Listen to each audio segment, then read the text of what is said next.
Hey now, we are getting over, and I am the Silver King, Adam Silverstein, here to lead you through these hard times. Dada. With episode 807 of your favorite professional wrestling podcast. That's right, Getting Over is back once again. And while it is Thursday, technically you'll be listening to this as early as Friday. Nevertheless, you know exactly what that means. We are here to break down everything that happened in the last week across NXT and AEW. But not only that, this episode will indeed serve as your 2025 NXT Halloween Havoc Ultimate Preview. And because of that, we're going to be switching up the order of operations on this show. We're going to kick things off with AEW. We're going to move to NXT in the main event on the back end. Nevertheless, you're getting the same amount of performance-enhancing audio making its way into your ear holes from your friends right here on the Getting Over Wrestling podcast. As we get into the show, allow the Silver King off the top to remind you that this podcast is all about Defy. So head over to Apple Podcasts and Spotify, leave a 5-star rating on Apple, take a little extra time, leave a 5-star written review. If you do, we will read it live right here on the show. And don't forget to follow us on social media at Getting Overcast on Twitter and Blue Sky. You get episode drops, news, analysis, highlights. You can send in questions and comments for the show. On YouTube, when you subscribe, you get full-length audio episodes and full-length video interviews, our next of which will be coming out Tuesday or Wednesday next week. The Silver King sitting down one-on-one with Natty Neidhart to discuss her new book, her emerging character in WWE, and what her future holds. You do not want to miss that one-on-one conversation coming your way next week. But across the board, please make sure you follow us at Getting Overcast. And lastly, don't forget, I happen to love the number 5. I hope you do as well. For $5 a month, $50 for the entire year, you can become an official Getting Overhead. Just visit buymeacoffee.com/gettingover. Sign up. You'll get bonus audio, the fastest 5 minutes in professional wrestling, instant reactions to every major show, and exclusive news analysis posts every week. Some of those are filled. Some of them are more analysis than they are breaking news. Last week, we absolutely crushed it, but it's extra content, and really the reason to spend the $5 a month or $50 for the entire year is to financially support the continuation of the Getting Over Wrestling podcast. We're a free show. We remain an ad-free show as of now. Please continue supporting us. We would greatly appreciate it. So with that said, folks, let's get into the meat of this edition of Getting Over. As I noted off the top, we're going to start with AEW. We'll move to NXT on the back end because we do have your NXT Halloween Havoc Ultimate Preview at the end of the episode. There are timestamps in the episode description, so if you want to jump around, if you happen to be listening to us Saturday afternoon right before Halloween Havoc, you just want that Ultimate Preview, you can find the timestamps in our episode description, and you can jump as you so please. But as always, I hope you listen to the entire show. Because there was not a full episode of Collision last week, and we touched on that during our final analysis of AEW moving into Wrestle Dream, we just have 2 hours of Dynamite to discuss. And you know what? I'm going to be kind of generous when it comes to the match relevancy grades. There were 2 of 5 this week that really could have gone either way. I'm going to give them both. All of Dynamite, 100% of the show had relevant matches, which is obviously hugely positive. They were close enough where I can at least say that. Unfortunately, so much of this show was just repetitive and lackluster and really not hard hitting that it made for a really odd episode initially coming out of a pay-per-view. And AEW, they seem to have this problem all the time. Their go-homes are usually pretty strong, but they don't immediately know how to follow up a show, especially when they don't have another pay-per-view immediately 3 weeks later. There was also this whole DC Comics theme for Dynamite, which was cool looking, but it was also kind of distracting considering it was all over the barricade and the ring apron in full color. It kind of took your eyes off the product a little bit. Anyway, let's get to everything that happened on the show. Darby Allin hit the ring, laid out the AEW flag as commentary, simultaneously called Jon Moxley a coward while referring to the match as brutal. I don't know how you can be involved in a brutal match and be a coward. He talked about Mount Everest, Darby did, because that's his thing, saying twice that he's willing to die for AEW. Then he promised not to be far behind as long as Death Riders are breathing. That was the segment. That was the big speech. The entire deal after winning a main event match. Didn't mention or acknowledge Sting. Didn't have any new goals or renewed focus, such as, I don't know, winning a title. Just AEW is freedom, and I'll die for it. What was the purpose of the storyline leading to a massive all-in I Quit match if the follow-up was literally just going to be, I know this isn't over. Okay, see ya. Perhaps if it was a good promo, I could stomach it. It was just nothing. Seriously, man. Mox, after Wrestle Dream, cut a promo in the bathroom saying Darby's commitment to self-destruction was the deciding factor in their match. He accepted that, but it would also be Darby's downfall. He said he was ready to get back to his unwavering commitment of giving 100% to being the best because there's nobody in professional wrestling who can hold the candle to their standard. It was okay. Kyle O'Reilly then beat Mox via disqualification. I guess that means Kyle is now deserving of his 100th title match since joining AEW. O'Reilly entered with the conglomeration to the same 90s theme as they did at Wrestle Dream, but we didn't get any type of fun segment like I had my fingers crossed hoping for. Mox escaped a triangle by doing a cool lift of O'Reilly's throat first into the bottom rope. The gimmick here was that O'Reilly kept putting Mox in submission moves, and he kept panicking as a result of that. That led to him escaping an ankle lock by forearming a referee in the face. Death Riders and Conglomeration got involved with Mox dipping out into the crowd. This was supposed to be him, again, being a coward, panicking. It was the expected booking. It's what we discussed coming out of Wrestle Dream. It's kind of interesting, I suppose. It's something different.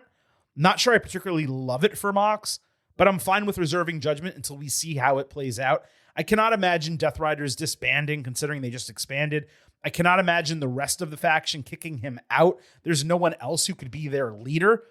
I just wasn't really moved by it, is the best way I can put it. And I saw some people on social media. This was the smartest disqualification. It's the best one I've seen in decades. Really? It was a dude punching a referee in the face. We've seen this numerous times. We've seen heels cowered out of stuff. It wasn't anything special. It was a middle of the road, mid-range disqualification. It wasn't bad. It was unique and appropriate. But let's not put it on some pedestal where it doesn't belong. It was a TV match with no stakes and a guy doing something that's been done hundreds of times before. Conglomeration beat Death Riders in a trios match that would have been fine coming out of the brawl because all of them came out after the fact, but it was announced before the show, so it wasn't like a spontaneous booking. Briscoe won with Jay Driller, which was necessary considering he just lost to Kyle Fletcher. Pac immediately attacked after with Tomohiro Ishii brawling with him, so Mox returned, distracted him. Marina Shafir low-blowed Ishii. Claudio Castagnoli then went to do the same toss of Orange Cassidy that he did to Darby out of the ring into a table. So Allen ran down with the bat and took out his knee. Now he has a bat because of Sting, who he didn't mention previously. So Darby, let's just be clear about this, has Conglomeration's back, despite none of them, not one of them, helping him while he was getting maimed and basically killed in the ring 4 days earlier. It's completely nonsensical and inconsistent. I suppose this is going to be the blood and guts booking Conglomeration. I seriously struggle to buy that. This was extraordinarily rough. The Darby part afterward, the match was totally fine. Fletcher came out later crowing about beating Briscoe, being able to move on since he was 3-2 in the series, and would beat him any other time they fight, even if they fought 100 times, a million times. So Briscoe came out saying he just wants one more match, no excuses, even if he's been icing his balls all week. Don Callis answered by saying he sounded desperate, and then he denied the request. And that was it. Remember when AEW and its supporters claimed like they don't do rematches and repeat bookings? Nearly this entire episode of Dynamite was repeat bookings and endless storyline continuation. Just the same thing over and over for the last few months of television, seeming that there's going to be similar matches going into the next pay-per-view. Speaking of, Hangman Page, after his Wrestle Dream match, snapped in the training room, considering Samoa Joe attacked him after the bell on that show. Page promised to ruin his life when he found him. This was all we would see of the champion on the show. Nothing live. So then we had the Trios Championships. This opened the show. The Ops against Hurt Syndicate. Now, this was earned the number one contendership at Wrestle Dream. MVP escaped Coquina Clutch, then just waited like 3 minutes until Ricochet ran down to distract him. So Joe countered back into the submission, and he got the tap out victory. So after 4 Syndicate demand matches, us as viewers thinking this shit was finally over, it's just still going. And MVP, who lost that match like 3 matches ago and talked about, I'm not able to wrestle regulation matches anymore. We keep doing this. Not only did he wrestle one where they got the number 1 contendership, now he was in another and he lost and he got submitted by Joe, who is suddenly in the main event picture, but needed the distraction to beat MVP. It's crap. It was a massive disappointment of a match and a segment that I was really looking forward to coming out of Wrestle Dream. I thought we might get a title change here. After the bell, Joe cut a heel promo joking about Powerhouse Hobbs liking the fat chicks in San Antonio. Charles Barkley did it better. Before saying he exists to take down champions and hold titles, Joe said he would make Paige his bitch, just like every other sport team has made Texas teams their bitch. Yeah, all your sports teams, they're all failures. Okay. Ultimately, there was no real explanation given here, and this was one of Joe's worst promos that I can remember. Aimless, meaningless, lackluster, obviously delivered well with plenty of passion, because Joe is awesome in that way, but this left so much to be desired. They sent him out there with nothing to say, very similar to Darby. They just went out there and spoke for a little bit and yelled, and they came back. The Unified Championship, Kazuchika Okada defending against Bandito. This made sense because it was based on Bandito pinning Okada in the tag team match. I told you it was all purposeful, making a concerted effort to position Bandito from a critical standpoint. It was literally mentioned by Bryan Danielson during the match. This was the main event of the show. Bandito continued selling the arm from Saturday, but was able to hit 21-plex with both arms. Delayed cover, near fall. He countered Rainmaker into a small package, but took a perfect dropkick and a double boot counter in the corner from Okada. Bandito then fully reversed Rainmaker, hit the X knee, but he tried 21-plex with Okada not on the ropes and ate a Rainmaker for the title retention. Great match, appropriate main event. It moved a bit slower than I expected. Maybe that's because Bandito was selling. Considering Bandito was the ROH champion, shouldn't Okada now get a shot? Like, that's what makes the most sense at this point. But I don't think it's going to happen because AEW completely glossed over it. So remember, Bandito got a singles title match because he beat Okada in a tag team match, but Okada beat him in a singles match and doesn't get an opportunity for his championship. As Okada celebrated with Don Callis, the rest of the family came out to cheer him on, except for Konosuke Takeshita. He entered separately on his own, staring down Okada from the ramp. I presume they're going to build something for the next major show. But with them both being champions, again, another champion versus champion match in AEW, but specifically with Takeshita being IWGP World Heavyweight Champion, I'm not entirely sure how that's going to work. Plus, I figured they'd want that match for the first time at Wrestle Kingdom in January, so I'm not entirely sure where this is going. It's easily the most interesting feud in which Okada's been involved, I want to say, since he started in AEW, in terms of Okada like actually doing work and telling a story. I believe that's the case. Chris Statlander backstage wore a huge necklace that looked like, I don't exactly know how to say this. Okay, it looked like a sex toy that would not be used in a traditional way. Ironically, she made sure to say shit for the second time in about 90 seconds on the broadcast. Stat said she didn't need a celebration on the show like Mercedes Moné because she's beaten Toni Storm twice. Then she did a weird spinning thing with Renee and accepted the Full Gear challenge. Not a poor promo by Stat, but it was relatively odd. It just felt kind of forced, and I wasn't sure what she was going for here. So Mercedes, literally announced as Ultimo Monet, was set to come to the ring for a 12-belt celebration. Before we get to this, let's clarify something on these belts, okay? One of them doesn't exist. Another represents the Owen, so it's not a title. A third is an interim championship. So legitimately, you're already down to 9, which is obviously below Ultimo Dragon. Beyond that, Dragon carried legitimate titles from notable promotions, many of them historic titles. Of the remaining 9 that Mercedes has, I want to say 6 of them are like random tiny little independents. Now, I'm not going to get into the is this actually benefiting those promotions conversation that was so hot and heavy over the last week? Yes, it does help them. At least for one night, it helps them. They sell tickets, they sell merchandise, maybe a couple people come back to their shows. Will it help them long term? Is she going to go back to all of these promotions individually and drop these titles? I don't know that. And I doubt she does, but maybe she does. And if so, she'll deserve some credit for that. I'm also not going to get into the whole, like, where does this all go conversation, because we covered that on the instant analysis. But the idea that she's taking the Ultimo moniker and doing this all because of a picture that smart fans online know about, it's just really off-putting to me, beyond the fact that the story's worn out its welcome and the reference is lost on anyone but the smartest fans. Anyway, back to Dynamite. Monet didn't come out at first because the puppet version was behind a table with a cake and a bottle of vodka, crowing as if she was her. Mercedes then came out, yelled at a bunch of men who were holding her titles to leave. Why they had to leave because she was upset when the titles were what she was celebrating, I have no idea. Mercedes was angry at Harley Cameron, called the fans marks like 4 times. So the puppet repeat mocked her. Monet called Cameron still hidden, pathetic, and then got into her weird, choppy promo style, which she had largely overcome across the last few months. Ever since like the build to All In, I thought Mercedes was cutting some pretty fluid promos. This was the total other direction, like right back to what she used to do in WWE, extremely rough. Then she shoved the puppet into the cake, grabbing Harley by the hair from under the table, only for Stat to show up and put her into the cake, first her front and then her back. Fun moment there. Kind of paid off the whole Harley Stat deal that previously led to nothing. I was a bit surprised it wasn't Willow Nightingale here because she's Cameron's partner, but Stat is the next opponent, so that definitely made more sense. An extremely rough segment on Monet's part that was saved by the end, and Cameron just doing a great job with the puppet because she's really funny.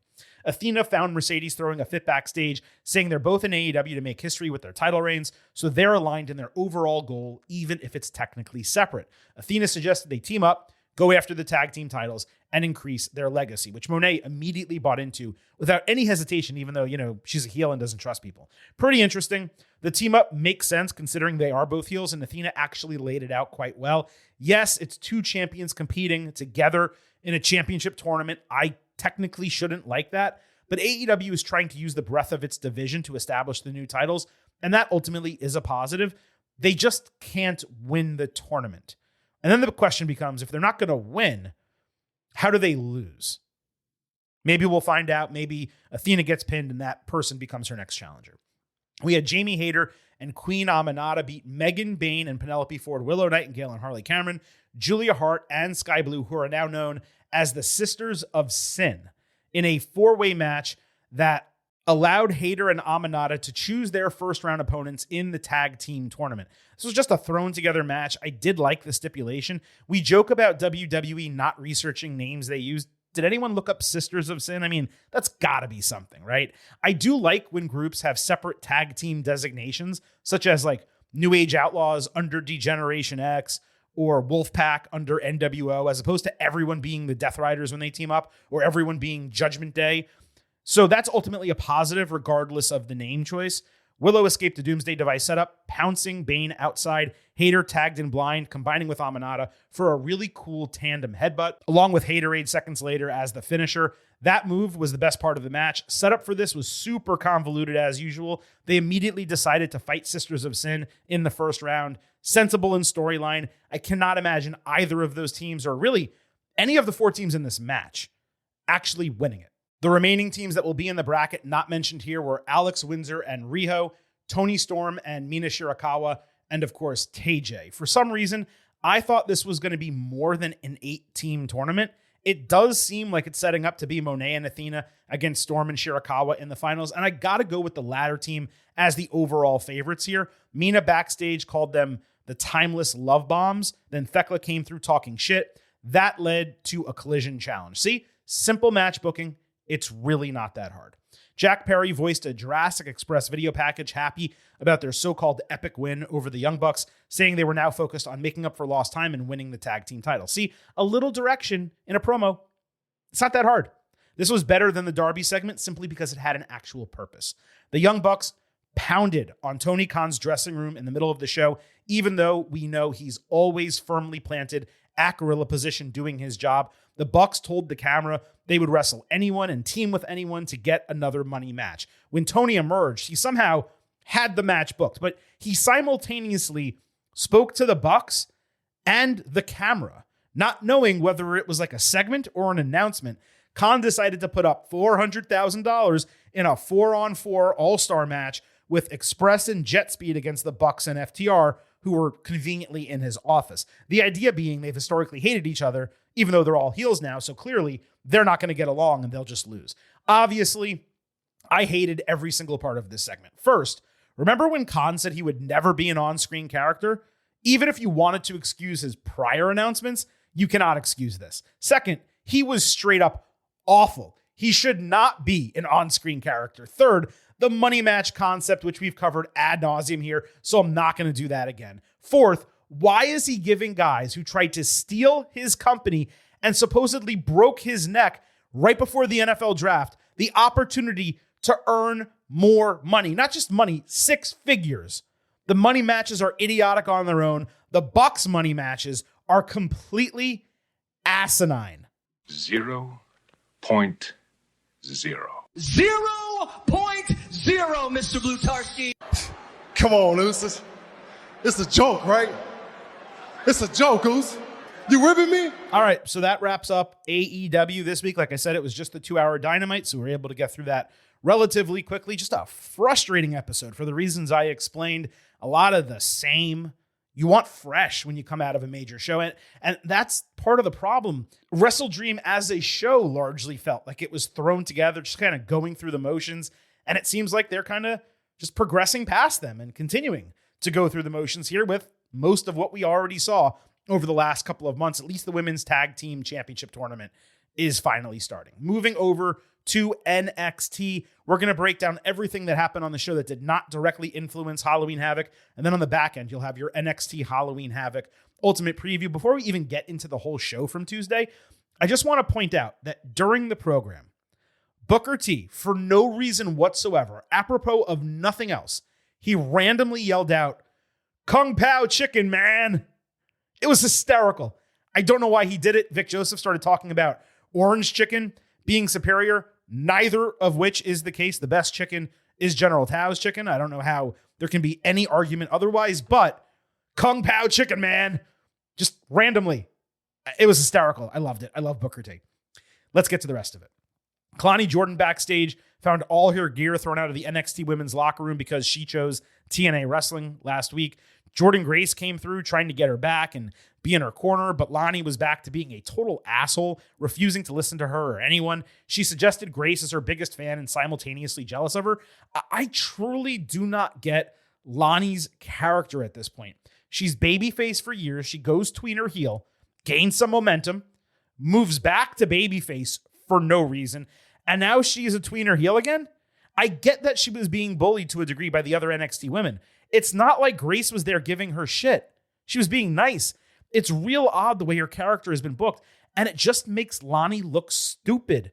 I do like that they're making a story out of her Survivor Series choice, turning her back on NXT, working with TNA because she was the TNA champion. That's smart. That's a good piece of storytelling. It's just being done extremely poorly when it comes to her specific character. X Division Championship was on the line. Leon Slater defending against Stax. Slater and Javon Evans clown Stax as he was walking with Ariana Grace, who was doing a walk and talk with him, and basically really not saying much of anything except just confirming they're in a relationship. Stax is now full Guido, like Jersey Shore mode, more so than the underboss gimmick that he used to be, so that's a positive change.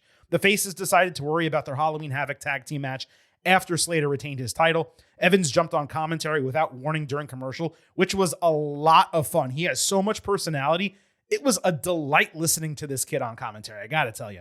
Really, really good time. Stax broke out a flip over front slam, which was kind of unique and a gutbuster. Slater came back with Utopia when Grace jumped on the apron, getting bounced off of it by Leon and falling into Javon's arms. Slater took down Stax with his tope cannonball over the top rope, following with the Swanton 450 to retain his title. Stax left a lot to be desired in the first half. He really came through after the break. Slater is simply an extraordinary talent from an athletic perspective. He's not yet at Javon's level when it comes to character, promo, selling, but he's at a seriously high level himself for a dude who is so young. Super fun match, a great way to kick off the show in ring. Evans added so much personality and life to commentary. He was awesome, and it made the match better. Miles Bourne and Tavian Heights were bitching to each other through the NXT Anonymous lens about losing their recent title opportunities. Josh Briggs came through saying you can't succeed in NXT while simultaneously trying to be popular and successful. Bourne appeared to agree with him a little bit, but he pointed out there's only room for one of them at the top, and it's obviously him. Briggs pointed that out. I enjoyed this overall, not much to it. Solid bit of development for all three guys in a brief segment. My presumption is they're going to have individual babyface singles matches against Briggs. Lash Legend was super rude to Ren Sinclair, who was just trying to make a friend backstage, saying she wanted to put NQCC back together with a feminine flair. Kendall Gray, the new Evolve women's champion, came through, getting Ren's back, with Lash saying she should let Sinclair fight her own battles. Gray didn't back down, so Legend told her to watch it. Clearly, they're going to fight, I suppose. But Lash was right. Why can't Ren fight her own battles? Why is someone who is not even on NXT stepping in front of her when Sinclair herself barely gets matches and TV time? This division has seen its prominence heavily reduced on TV of late simply because of how much WWE is trying to force into this 2-hour block, which I'll talk about in a couple minutes when we wrap up this part of the breakdown. We had Hank and Tank against Out the Mud. It seems like WWE took the good theme away from Jada Parker, but also didn't keep it on OTM, which does not make a shred of sense. Tank did an atomic drop and a springboard shoulder.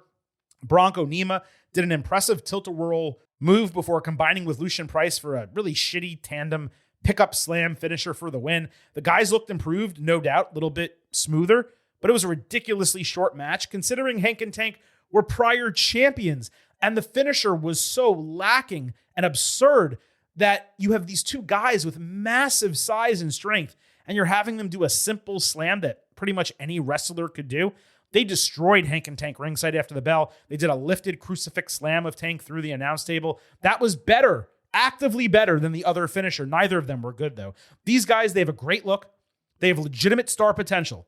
They need better moves. They need better positioning, and they just need to make more sense as a team. Jasper Troy beat Zachary Wentz in 2 minutes, 5 seconds of a WWE speed match. Wentz did have a nice slingshot tornado, but that was it. Jasper has a long way to go. Even in this, a 2-minute match, you could tell he's insanely green, and I know he won LFG, but he just simply should not be on NXT wrestling regular matches yet. He's not ready. He's just not ready yet. The second match saw Axiom beat Sean Legacy in 2 minutes, 58 seconds. Much better bell to bell. They hit as effortless a standing Spanish fly as I've ever seen. Axiom then caught Legacy with a Spanish fly off the ropes in the final seconds to get the win. Los Americanos watched from the crowd, scouting for El Grande. Legacy, he just needs to be signed to NXT as soon as possible. I don't know why they're waiting. Dude's ready, like way more ready than Jasper Troy equivalent. Yet Legacy's kind of stuck in Evolve, and Jasper won an LFG, and now he's on NXT. The speed integration into NXT sucks, as I've said multiple times before. But even beyond that, here's the issue. They're combining NXT with the speed stuff with TNA, AAA, Evolve, and as I mentioned with Jasper, even LFG sometimes taking up TV time. NXT is starting to become a shell of the amazing show it used to be. There's just not enough time to feed that many mouths. NXT must get back to basics. They need to feature their own talent with occasional additions from these other places. We don't need TNA, and we certainly don't need AAA on NXT every single week. Evolve and LFG, when they show up, it should be occasional, rare, and special. Because what's happening now is that more than half of the show is anything but pure NXT, and the women's division, the brand's bread and butter, is suffering the most. I believe the fans are fine with some integration here and there from other brands, but NXT is slowly moving away from being NXT, which is what people want to watch most. And they better figure this out sooner than later, because if they try to take this 2-hour show and make it an amalgamation of all this other stuff, it's going to start failing them, because then they're not going to be actually developing talent on television. What exactly does having El Hijo de Dr. Wagner Jr. in a title match accomplish when you're not going to give him the title? Like, why are you doing it? Is it a decent storyline? Is Ethan Page doing a great job? Absolutely.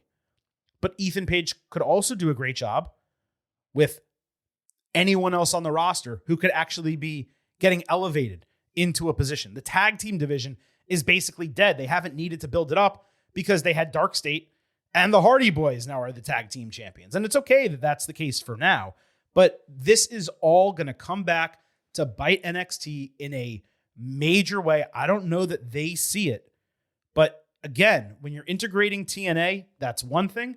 And especially when you're doing that occasionally, when it is now constant, where you're having representation on this show, there was representation from NXT, TNA, the WWE main roster as well with Axiom. Not technically LFG because of Jasper Troy, because he's technically on NXT now, but prior LFG, Evolve, and AAA. All of them were on this episode. And you look at all the people not being used. Where's Thea Hale? Why isn't Ren Sinclair regularly wrestling? Why are we lucky to see Jada Parker or Lash Legend on TV? We shouldn't be. These people should be on the show weekly or at least bi-weekly, and they're not. And it just doesn't make any sense. So NXT, you really got to get your shit together, and you got to figure out how to occasionally integrate all these other brands and promotions and not make NXT about them, which it's in danger of becoming.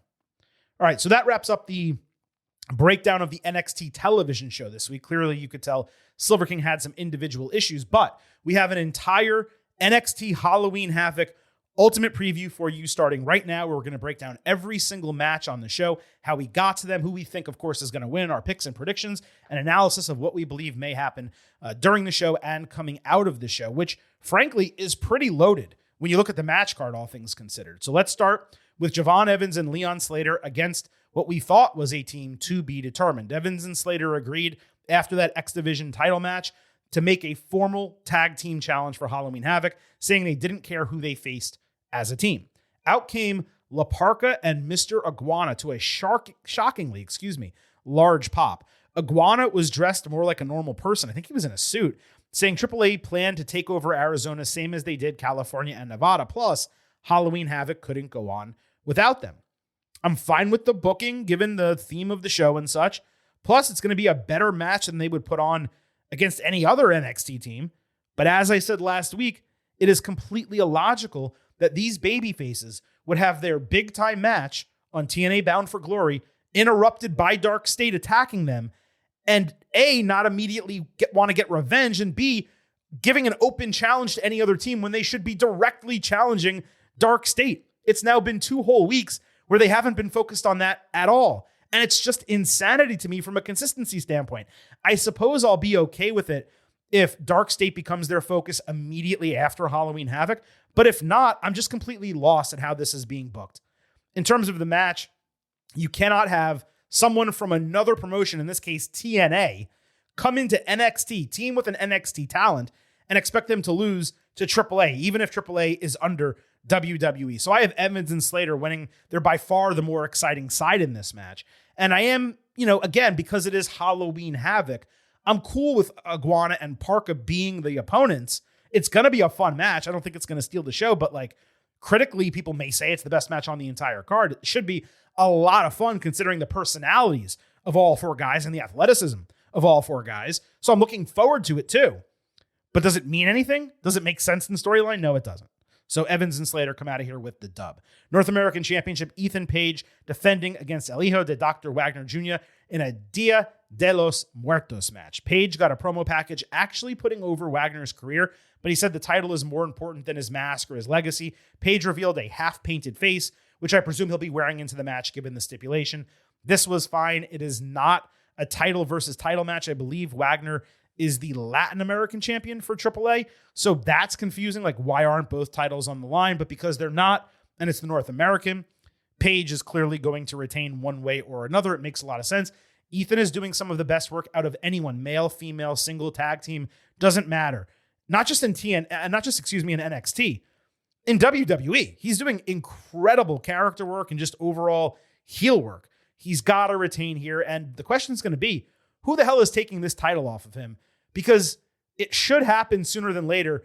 The Canadian strap on it doesn't really make sense anymore now that the Tavian Heights gimmick is done. And I just don't know what direction they're going.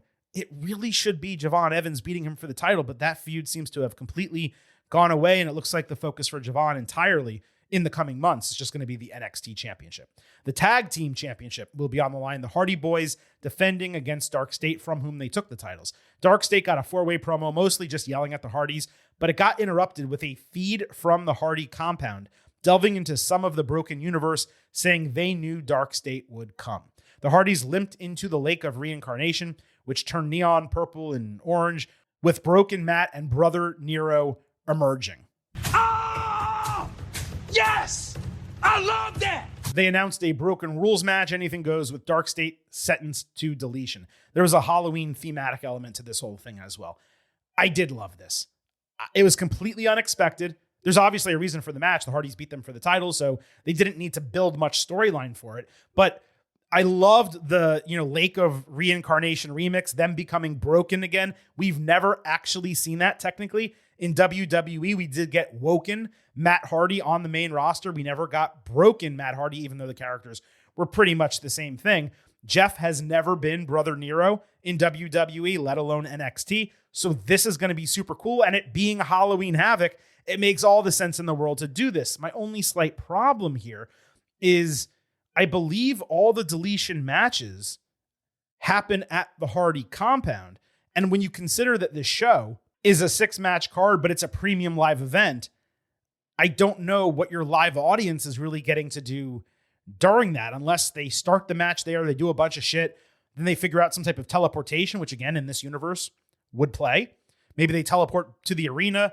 That's how it finishes. So, I'm going to reserve judgment in terms of the booking. Also, we don't technically know whether this will happen at the Hardy compound or whether it's going to happen live in front of the audience, but I'm into the match for sure. No question.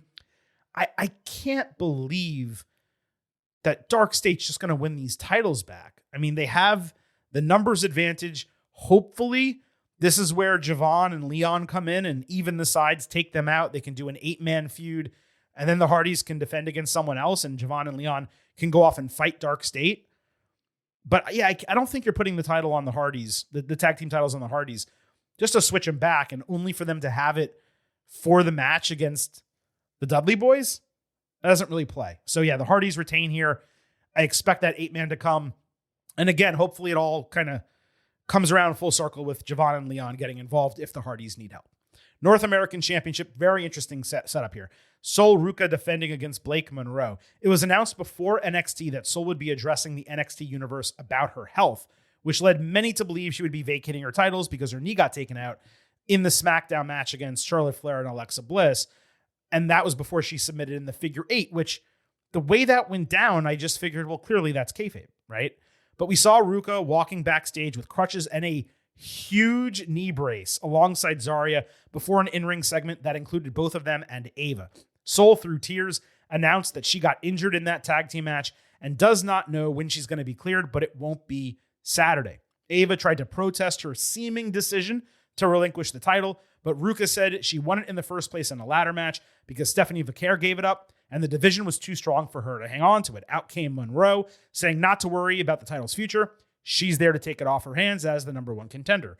Zarya obviously got angry at the situation, saying Sol's timeline is so up in the air, she can't give up the title. What if she's back in just a couple of weeks?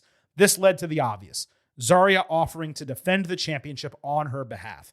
Ava, who has no backbone or original ideas in her head, obviously agreed once Sol said there was no one in the world she trusted more than Zarya. Blake screamed in Ava's face, took an F5 to end the segment before Zarya grabbed the title out of Sol's arms and raised it over Blake's dead body. It was clear the way this segment started that there was no way Ruca was actually injured, and that was proven out here as far as I was concerned.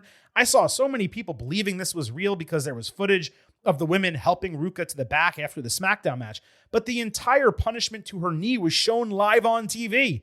Charlotte took her out, brought her in the ring, they did a figure 8. Also, the knee brace she was wearing, I could be wrong about this, it's possible. I believe it's what you put on someone post-surgery, not beforehand. And the fact that she never went so far as to actually mention relinquishing the title, it made it clear to me that this was all a farce from the start. Credit to Sol, though, she was able to cry on command. Not everyone can do that. It all being BS is okay. Obviously, it's wrestling. I mean, look, there's a chance she actually is hurt, but it's really minor, and they're just using it. but clearly she has not suffered a serious injury. It's just a bit strange to book this in a way that Sol could lose the title while being perfectly healthy but not defending it, particularly considering she's only mounted 3 total defenses in 6 months, none of them since August. If it was a strong championship reign, then okay, that would play. But it's been a completely wasted opportunity made worse by this inclusion of the stupid Speed Championship. So if Zarya loses it here, I mean, that would be pretty damn rough, but it's also the only reason to book it this way, right? Well, the other way to book it is by having Zarya win, continue defending the title in Sol's honor, run through multiple challengers, and then, once Ruka is cleared, Zarya obviously has no desire to give the title back to her. That leads to a breakup and a one-on-one match, maybe even a ladder match to determine the true North American champion. Is that the way it's going to go?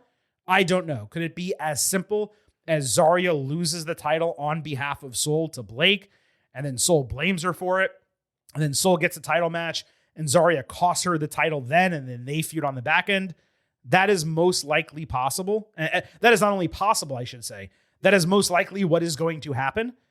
But I got to tell you, man, I just feel like you don't run this storyline. NXT generally would not run this storyline to just take the strap off someone. They usually do things that are more interesting than that. So I have Zarya retaining the title on behalf of Sol, maybe because they have a 2-on-1 advantage. They actually get the best of Blake, considering Blake's been the one interrupting their matches and costing them opportunities. And maybe then it goes on from there. Women's Championship. JC Jane defending against Tatum Paxley. Tatum, with some Beetlejuice vibes, led the calling out to open NXT. She got a standing ovation and a "You deserve it" chant, the latter of which, fans, you save this for when they win a championship, not when they get a number 1 contendership. They don't deserve anything there. They didn't really earn anything other than an opportunity.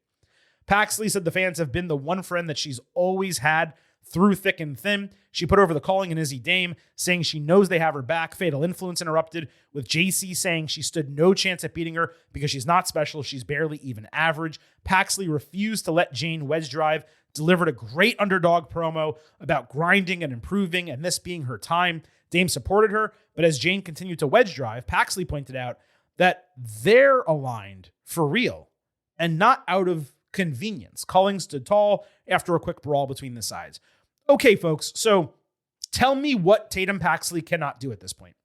She's among the best bell-to-bell wrestlers in NXT, the most creative, a great character actress, and she just went out there and cut a perfect babyface promo given her positioning as an overlooked and underrated challenger. That is so damn hard to do, even in front of the PC crowd. Because this was the go home to Halloween Havoc, I thought this screamed in my face that this was the start of Paxley's journey to the title and not the end. You generally cannot have someone cut a promo like that, gain support and sympathy, and then have them cash it all in 5 days later. The move would be to develop her relationship story with Izzy, possibly incorporate Lyra Valkyria, and then have Tatum win the Iron Survivor Challenge, springboard to the title through that. At least that's what I believed when this segment ended. She hit a home run here, and I want to give JC credit too, because it is so tough to do an underdog asshole character, but she's knocking it out of the damn park. So we got the calling against Jane and Lainey Reed. Dame hit a nice tilt-a-roll backbreaker, later a solid choke slam. Reed landed a double underhook shoulder breaker that even impressed me. Paxley missed a high risk but connected with her finisher on Jane, which was not called appropriately by commentary. That was a broken fall. Dame took care of interfering Fallon Henley, but as Tatum set up for the tandem finisher, Lainey pulled Izzy out of the ring with JC hitting rolling encore on Tatum for the win. Influence immediately murked Dame into the steel steps before approaching Paxley 3-on-1. The fans appropriately chanted for Lyra Valkyria. She didn't show. Paxley was somehow able to overcome the disadvantage, booting Jane in the face before hitting her finisher, again not called, grabbing the title and posing with it on the ropes to end this segment. This went from me thinking there was suddenly a legitimate shot that Tatum would win the title to believing that was clearly not the case, considering she stood tall at the end of the segment. And ultimately, while I would book Paxley as champion, I just don't see it happening here. Not with such a short build and not with a lack of a deeper underdog story. Not after standing tall on the go-home show despite losing the match. Not when the Izzy and Lyra factors, not to mention influence itself, can all play into the booking, not while she's technically a face, but with a heel team when you want her to win as a pure babyface. So while, yes, I would love Tatum to win, and I will pop massively if she does. As a prediction, it's Jane coming out of Halloween Havoc still NXT champion, whether that's Izzy that costs her, whether it's influence that costs her, something like that's going to happen. She's going to get a lot of sympathy coming out of this.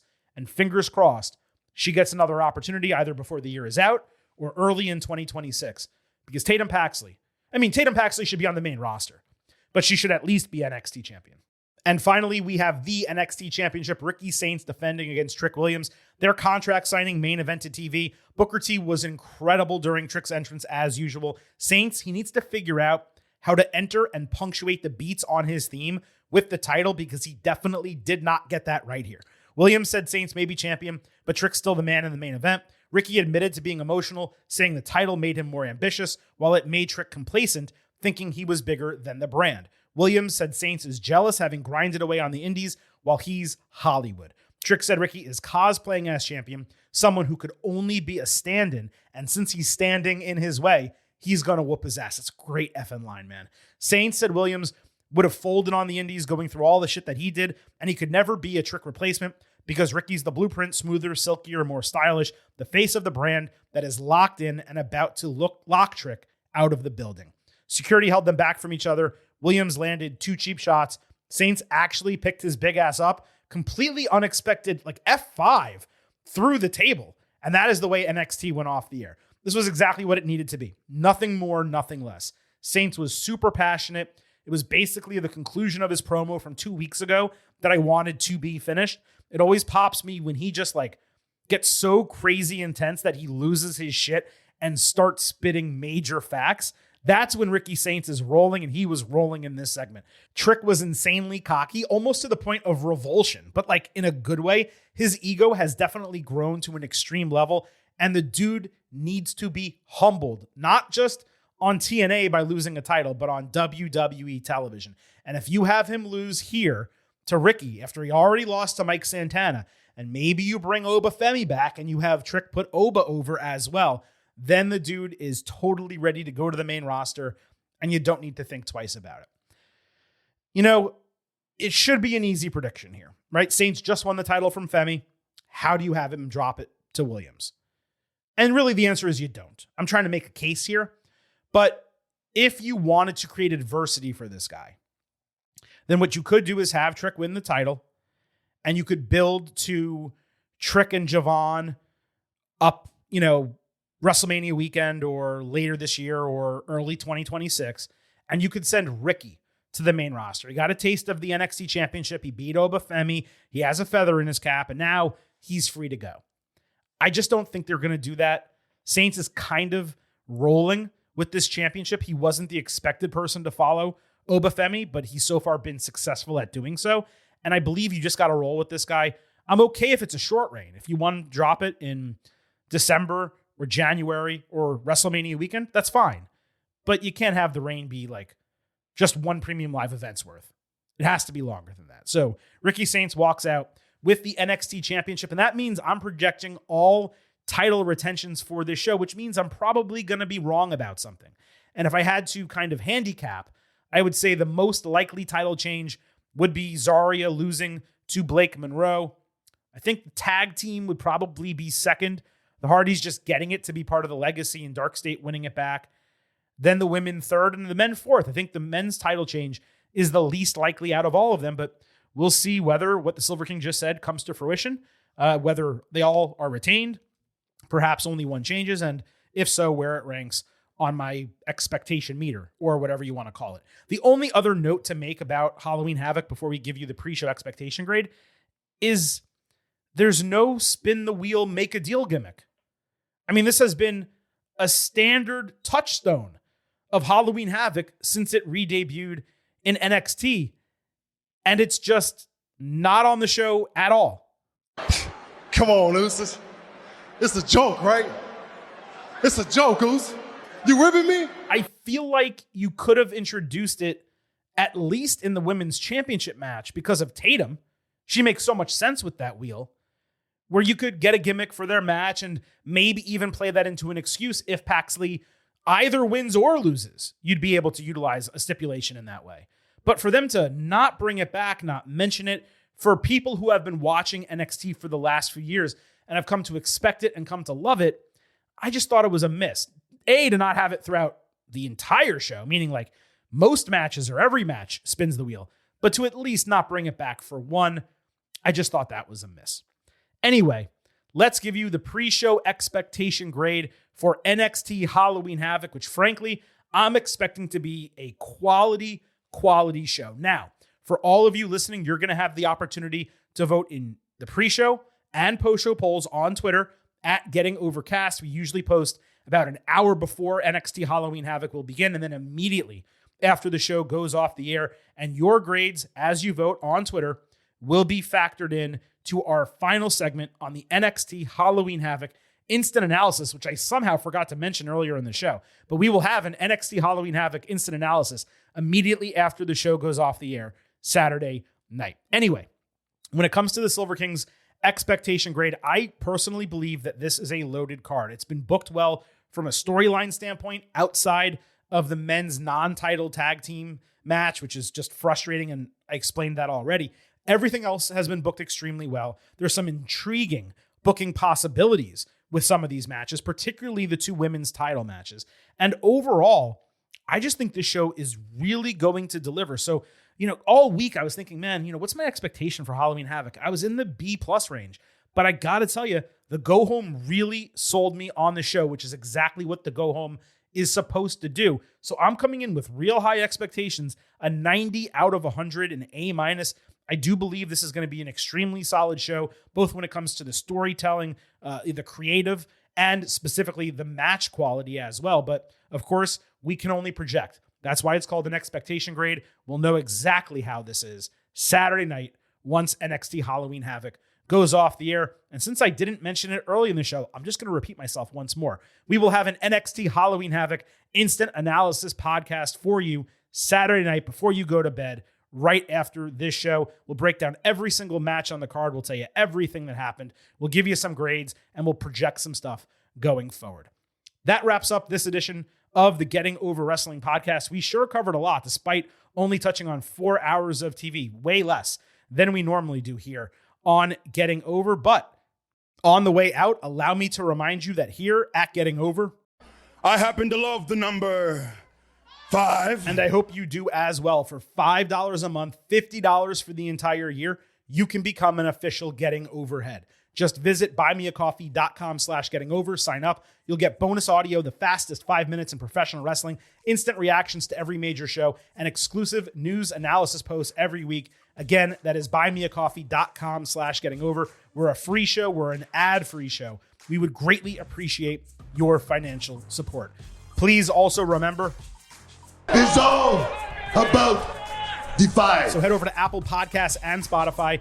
Leave a 5-star rating on Apple. Take a little extra time. Leave a 5-star written review. If you do, we will read it live right here on the show. And lastly, be sure to follow us on social media at Getting Overcast on Twitter and Blue Sky. You get episode drops, news, analysis, highlights. You can send in questions and comments for the show on Twitter. You can vote in those pre and post show polls on YouTube. You can listen to full-length audio episodes and watch full-length video interviews, the next of which comes next week when Natty Neidhart joins the show for the first time. We cannot wait for you to see and hear that.